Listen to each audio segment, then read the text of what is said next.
কাঁদতে থাকা রোনালদোকে সান্ত্বনা দিল লামিন ইয়ামাল। পর্তুগালকে শেষ মুহূর্তের গোলে কাঁদিয়ে বিদায় করল স্পেন। প্রিয় দর্শক, বিশ্বকাপের কোয়ার্টার ফাইনালে ওঠার লড়াইয়ে স্পেন ও পর্তুগাল মুখোমুখি লড়াইয়ে মাঠে নেমেছিল আজ। আর এই ম্যাচে মাঠে নেমে শুরু থেকেই দুই দলের রুদ্ধশ্বাস লড়াই। দুই দলই একের পর এক আক্রমণে চমকে দিয়েছে।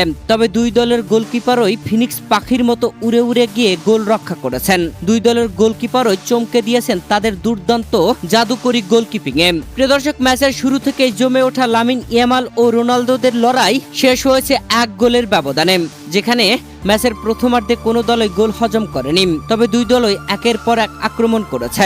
ম্যাচ চলাকালীন সময়ে ফিফার ক্যামেরায় ধরা পড়ল এক টুকরো বাংলাদেশ। প্রিয় দর্শক, বাংলাদেশ থেকে রোনালদোর এক ভক্ত ৮৩৫০ মাইল পাড়ি দিয়ে গ্যালারিতে উপস্থিত হয়েছেন। আর তার হাতে প্লে কার্ড ছিল, যেই প্লে কার্ডে বাংলাদেশের পতাকা আঁকানো ছিল আর লেখা ছিল ৮০৫০ মাইলের কথা। প্রথমার্ধে গোলশূন্য থাকা দুই দল দ্বিতীয়ার্ধে এসেও পুরো ৯০ মিনিট পর্যন্ত গোলশূন্য ছিল।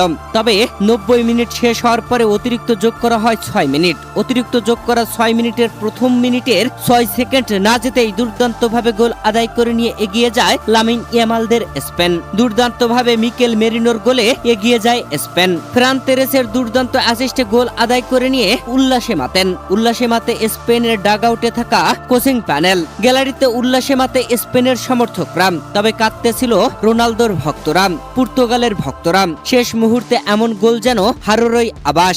শেষ পর্যন্ত সেটাই হলো। সেই গোল আর পরিশোধ করতে পারল না পর্তুগাল। যদিও শেষ মুহূর্তে গোলের দেখা যেন পেয়ে গিয়েছিল পর্তুগাল, তবে ম্যাচটি শেষ পর্যন্ত এক গোলেই শেষ হয়ে যায়।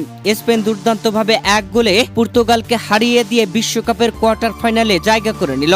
তবে কেঁদে বিদায় নিতে হলো পর্তুগালকে। বিশ্বকাপ ট্রফি সহ অধরায় রয়ে গেল ক্রিস্টিয়ানো রোনালদোর। প্রিয় দর্শক, এমন ভাবে ম্যাচ হারের পরে রীতিমতো কান্নায় ভেঙে পড়েন ক্রিস্টিয়ানো রোনালদো। লামিন ইয়ামাল গিয়ে সান্ত্বনা দিয়েছেন ক্রিস্টিয়ানো রোনালদোকে।